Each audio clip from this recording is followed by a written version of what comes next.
Hello and welcome back to another exciting, riveting, whatever other word you want to throw in there, episode of Coffees and Cuddles. As always, I'm the coffee part of the equation, and with me by my side, as always, is the beautiful, ravishing, stunningly beautiful Cuddles.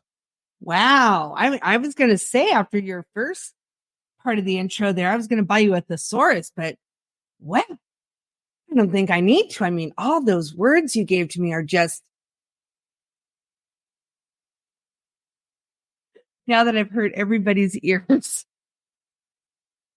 And as always, is our Rambunctious zoo puppy. is McCoy and Blue and Onyx.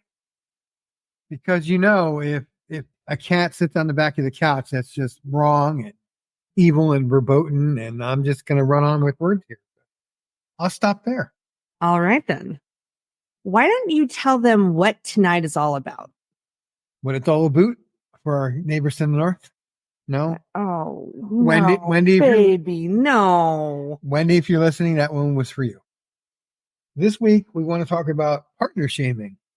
What it is, what it was, what it shall be. Wait, I'm quoting. No, we don't want what it shall be, but since I didn't know what it was, maybe you better explain it because I don't quite know that I get it.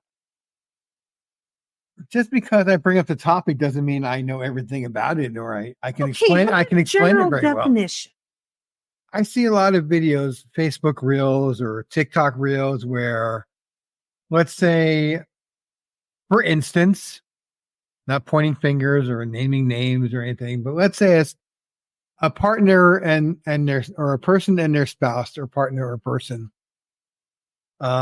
One will come to the other one and say, I would like you to do the dishes, or I'd like you to help around the house. And the other person says, okay. Now, maybe they don't get up to do it as quickly as they should, or maybe they don't stop playing their video game as quickly as they possibly could. But eventually they do get up and do whatever the task is that you ask them to do. But in some cases, that's not good enough for these people. They want it done right now. They want it done the exact way they told them to, or sometimes they want them to be mind readers and just expect their partner, well, shouldn't you know how I wanted it done? So what if I didn't tell you? So they take all these things, these experiences and whatnot, and then they turn to their cameras and their social media pages and accounts, and they put their partner on full blast. One of my favorite accounts on Facebook is called the Dadvocate, DADVOCATE, and she takes these partner shaming videos and the man bashing videos and gives a different perspective to it than what the person who posted the video wanted them to do. And she gets a lot of heat for it and a lot of flack from women. And I think sometimes men, but I think most of the time the women that are giving her a hard time about it are the ones that are the problem children to begin with. Now, I'm not saying that you can't be upset because your partner did something or didn't do something. Cuddles and I are from a totally different generation and era where you didn't air your dirty laundry for the world to see. It was kept in house. It was kept between two spouses or two people, and you didn't share it with your coworkers, and you didn't share it with your coffee clutch and the other, like the other moms in the neighborhood. Just you kept it to yourself. Now, I'm also not saying that you can't have somebody to talk to or rely on, but I don't get the point of airing this for millions of people to see. And I get it. It's all about content creation. It's all about getting views and getting likes and getting whatever so they can monetize their channel. Personally, I am of the opinion that if your channel is nothing but shaming your partner for how stupid and moronic and evil and whatever he is because he doesn't do things. I keep saying I'm sure there are men out there that do it. I haven't come across a lot of those videos, mostly because men keep to ourselves and we don't do that thing as a general rule. I'm not saying it doesn't happen, because it does. But, to sum up, now that I rambled on, that to me is what partner shaming is. It's publicly going out and bashing your man or your woman over stupid things that should never see the light of day. Well, I've not seen any of these types of videos, but I will say that since you've come to California, that if there's a way that I've always done something and there's a way that you've done it that's not the same way as mine, I'm hoping that I have not said anything or done anything to make you feel that way. Oh my God, where do I even start? No, I asked you how you did the dishes. I asked you how you did your laundry, and everybody's particular and picky about how laundry is done. I get that. You have your ways and you're set in your ways.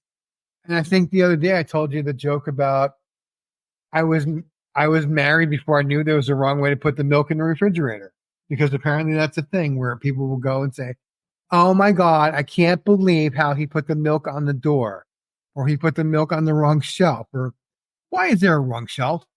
What is there? Is there a refrigerator loading rule or handbook that I'm unaware of?" No, but say, for example, that your milk container is 10 inches tall Right, and the space on your shelf is 2 inches tall. right, Clearly, you can't put the milk on that shelf. right. Clear. I understand that, but I was in situations in my life where I folded the towels wrong, and I folded the underwear wrong, and I folded the socks wrong, and I did everything wrong. And I get it. Like I said, I get that you're particular about how you want things done, but you can't go into a relationship and just automatically assume that your partner's going to know how you like things. Now, I don't always fold shirts the way you do. I've tried. I can't. If there's some kind of witchcraft or voodoo that you do, or you take the shirt and like boom, boom, boom, and it's folded and looks like it should be on the shelf in a retail store somewhere. I can't fold shirts like that. You should see this. She twists her hands and her fingers move in a certain way, and bada bing, bada bang, bada boom, folded shirt. I can't do it. Now I try and I get close, but I don't do it. And you've never once given me crap about it, No, because never once. the same thing with laundry. I have well, an ex sister in law now that had a particular way of folding her towels. All right, fine, it's your house. I'm helping out. I guess I look at it as, now I'm not saying that there's one gender role that is in charge of laundry, and there's not one gender role that's in charge of dishes or cooking or whatever it is. But if your partner takes the time out of whatever it is they're doing to help you, and I'm not saying that you don't deserve the help. I'm not saying that your partner's entitled to never lift a finger. But if they offer to help, or they just like sit down next to you and start folding, why would you complain? And no, all right, normally I don't curse on this show. I don't like it. I don't really believe it. And I'm trying very hard to not do it in real life. But why would you bitch about it? Beep. Thank you. Perfect I timing. don't think I got it. I think you got close enough. Let's try that one more time. Why did you? Beep. There you go. Now the FCC is happy. I don't understand why you complain about it. Oh my God, he's not doing it right. Or oh my God, she's not doing it. Men generally don't care. It's like, all right, you're taking the time to fold my underpants. Thank you, But with my ex, I was told that I wasn't putting my underwear in the drawer correctly. I didn't know there was a wrong way, or a right way. Well, But I mean, would the put them general in. rule of thumb is you open the drawer, Yes. you set them inside, hold and on. you shut the drawer. Hold on. Let me get a pen and paper, because I might have missed a Step step. one. Step one. All right. Open drawer. So let's back up a bit. So you weren't putting them in the drawer correctly? Apparently not, because I would find her sometimes going behind me and redoing my underpants drawer, which I never understood. So eventually I just said, look, it's my drawer. It's my underpants. I will put them in there the way that I want them in there. And she would give me a hard time because I would put like important paperwork in my underwear drawer, like my birth certificate I do or that. or receipts or something, some important document. And she's like, why you do that? Because I know where it is. I know it's in that drawer. And I don't have to worry about running around the house like a crazy person saying, oh my God, where is it? I don't know where it is. I'm like, I know in the back of my head, it's all right. We'll file this in the top drawer or whatever drawer you put your underwear in, It's just that's where important things go. rocks and little things that my kids had given me, or little doodads that my kids had given me. They all went in the underpants drawer because this is where the important stuff goes. I don't know why that drawer. Could have been a sock drawer. Could have been a thong drawer. I don't know. No, I do not wear those. Just in case you're out there scratching your head saying, "Oh Lord, that's way too much information for me." I think this topic has gone way off the beaten path. We were talking about partner shaming, and now we're talking about what goes in the underwear. Exactly. Things are, but it all ties in. It all ties into you're doing it wrong. And I have to go out to my TikTok channel and I had to post a 10-minute rant about how stupid you are and how wrong you are, and oh my God. And I really don't get it. If your marriage or your relationship is that horrible. Now that you've scared people with that voice. So, I certain ways that you're used to doing something and you find yourself in a relationship where two households are becoming one household.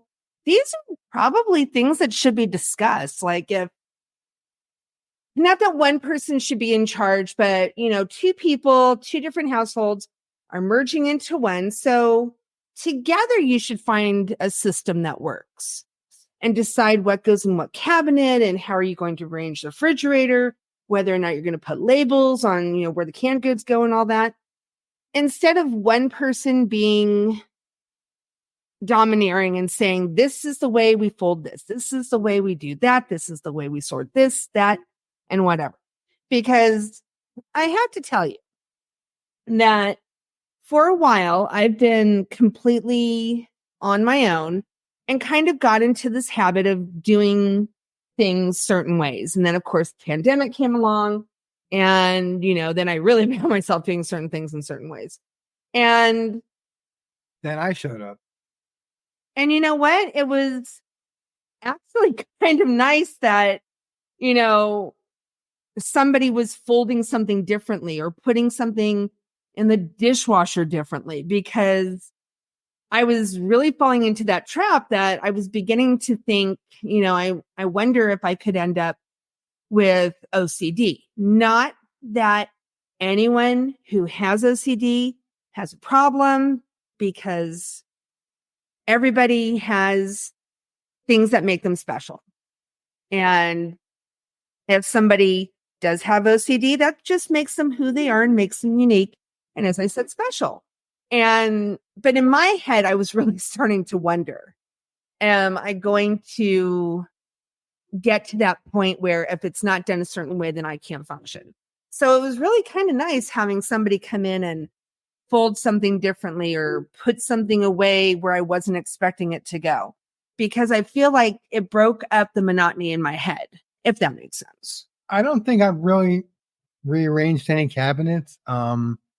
I rearranged like the pantry cabinet or whatever you call it.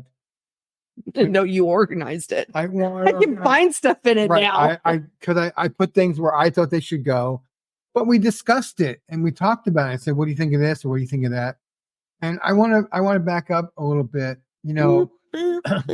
Here at the Coffee and Cuddle show, we have like not monotonous. We have strenuous, detailed show meetings about what we're going to talk about. And I think the last one was about 30 seconds of, I think we should do this. And you agreed. And all right, that's how we did our show planning. That was strenuous. It was. Now, when I brought this idea up to you, you said that you weren't familiar with like the online part of it, but you did mention that you did experience a little bit of that or something similar in real life. Okay. So back in my, so many years ago, before, there were things like, online dating apps and all that. I used to go in to different chat rooms, and I mean, we're talking a long time ago, people. When I was, was so many years ago. Like AOL chat room. No, more like BBS, Okay. that kind of thing. And I would talk to different people, and I had a group of friends that we would all talk together, and I met someone um on this, in this room, let's say, and everybody right away told me, you do not ever want to meet this person. This person's bad news. Stay away, stay away, stay away. So during one of our meetups, he happened to show up and he just said all the right things and seemed so nice and so sweet. And I couldn't figure out what these people were talking about. And of course, as soon as they caught me talking to this guy, it was like, back off, bad news. Wish I had listened. I really, really wish I did, because I started dating this guy, and not too long after we started dating, he started doing very subtle partner shaming things. He didn't go online and do this. He did this in public in front of other people. For example, we would be going somewhere. He would see some other woman and talk about how, why can't I dress like that? Now, I know people are saying, well, that's not partner shaming. I'm getting to that part. So I would try to do that. Okay, you like the way that person's dressing, so I'll try to dress that way. Um, but no, that was never good enough. He used to be a martial arts instructor, and I came to the studio one day, and normally I would enter through the back door of the studio. And for some reason on this particular day, I couldn't get in through the back door. I think it was locked or blocked, or I'm not sure exactly what was going on. So I had to go around through the front. Now, his student are told a specific way to enter the studio, which has never been told to me. So I was not aware that even though I wasn't a student, he expected me to enter like his students did. And I didn't do that. And right away, he told me I owed him so many push-ups. And he got mad and said, don't you dare disrespect me. You better do this. My students are watching, blah, blah, blah.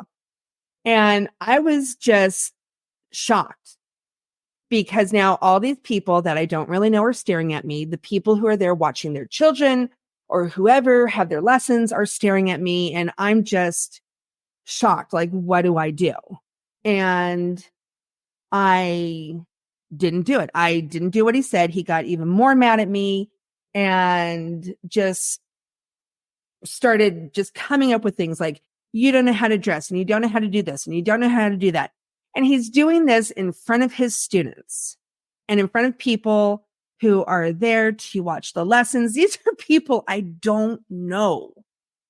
And he's doing all this to me. And I have to tell you, having it done in such a public way where all these people are staring at you, not like it's on a TikTok or Facebook reel, is absolutely painful. It hurts. It is just the worst thing you can go through. Now, I don't know how people feel when their partner is doing this to them on a TikTok or what have you, but when you have it done to your face in a public setting, it is absolute HE double hockey sticks. It hurts. It's degrading. It's abusive. And I am very thankful to say that I wised up and I got out of a bad situation, because if he was doing this to me in front of students and guests, what would he do in front of children? What would he do in front of my coworkers? What would he do in front of his family? So, And you let this prince of a person get away? oh yeah. It actually took me, we broke up shortly after because of this. He broke up with me. And stupid me, I ended up going back to him because, he turned on the charm and I thought this was the right thing. And it started all up again. And this time I gave it to him. I just gave him the, biggest chew out of my life. Only I did it to his face in private. I did not do this in front of other people. Right. I probably should have. You said you don't know how the partners that are being shamed. Sometimes they don't know. Sometimes they have no They idea probably don't know. unless like friend or family member comes and says, "Did you know what they were doing on their TikTok channel or their Instagram channel or wherever?" And sometimes they don't even know. So not only are you not communicating with your partner Communication is right key. about what they're doing, what they're not doing, but you're like totally cutting them out of the equation. And people choose sides very quickly on the internet. Um, some time ago, the whole Johnny Depp Amber Heard thing, she came out and said what a pig he was and what an animal he was and all these bad things about him. And so many people like ran to her side and said, "Oh, you poor thing." And that's so horrible. And he's a beast and he's evil and he's all these other things. That was one of the few times where I didn't rush to judgment, and I waited and I waited and I dug in deeper. And then as it went through the trial, more and more things came out where, I'm not saying he's perfect. He is the best Captain Jack though. So no one can ever replace him. But I waited. I didn't rush to judgment as I sometimes do or often do, because you hear something and it's almost a visceral reaction, like, "Oh my God, I'm immediately polarized and I must choose a side right now." You don't have to choose sides right away. Do your own diligence and dig in and find out both sides of the story. There's my side, their side, and somewhere in the middle is the truth. No one side is ever 100% correct, and no one side is ever 100% wrong. Well, almost never. I could cite examples of people that I've dated that were 100% wrong in many situations. But like Cuddles said, communication is key. If you have a problem, talk to your partner. Don't yell. Don't scream. Don't come in pointing fingers. Have a calm, rational discussion. I will tell you, this is not something that I've always done. It's only been within the last few years where I felt free enough and I felt safe enough to come to her and say, "This is bothering me," or "You said this at dinner." I didn't say anything then, but I've been stewing on it. And the more I think about it, the more upset it made me and the more hurt I became. So rather than let this stew and fester and become a big problem, I'm coming to you to talk about it. And she's never once said, "Oh my God, I can't believe you said that." Or, "Oh my God, I can't believe you think that of me," or whatever it is. And it's great to actually talk to your partner and not feel like, how are they going to react? Are they going to fly off the handle? Are they going to hit you? Are they going to do all these things? Are they going to like do a half-butted apology, like, "Well, I'm sorry you feel that way," not "I'm sorry I did that," or "I'm sorry that happened." "I'm sorry you feel that way," which is kind of an apology, but it's more about letting themselves off the hook because, well, I said I was sorry. It's not my fault that they don't accept it. That's all on them.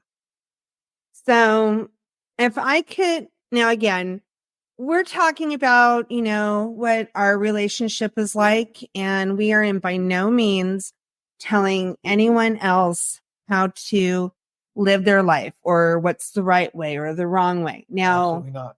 communication is key. That's something that everybody needs to know. Communication is key. And especially, when we were in a pandemic and having to stay almost isolated from other people and 6 feet away and all of that. Well, I was 3,000 Sometimes, miles away, so yeah, we were well within in standards. we had that distancing down. We did. But I think it made it harder for people to communicate, to have those face-to-face conversations. So when it comes to like what Coffee was talking about and, coming to me and talking to me about things, when you have those conversations and you have them in a calm, rational setting, as he said, the one thing I would suggest is make sure that it's just you and your partner having the conversation. Don't bring in your parents and your family and your friends and the next door neighbor and your girlfriends. and your boyfriends and all of that. It should be the people who are involved in the situation. I think I mentioned it a time or two that I do work in education. And this is something I even do when I'm trying to help students resolve, playground issues. I only want the students who are involved in the situation. I don't need, a whole half circle of kids all watching this. I only want the kids who are involved. And I have one person talk about they felt was happening and what they experienced. And then I have the other person talk about it. And then we talk together to try to come up with a resolution.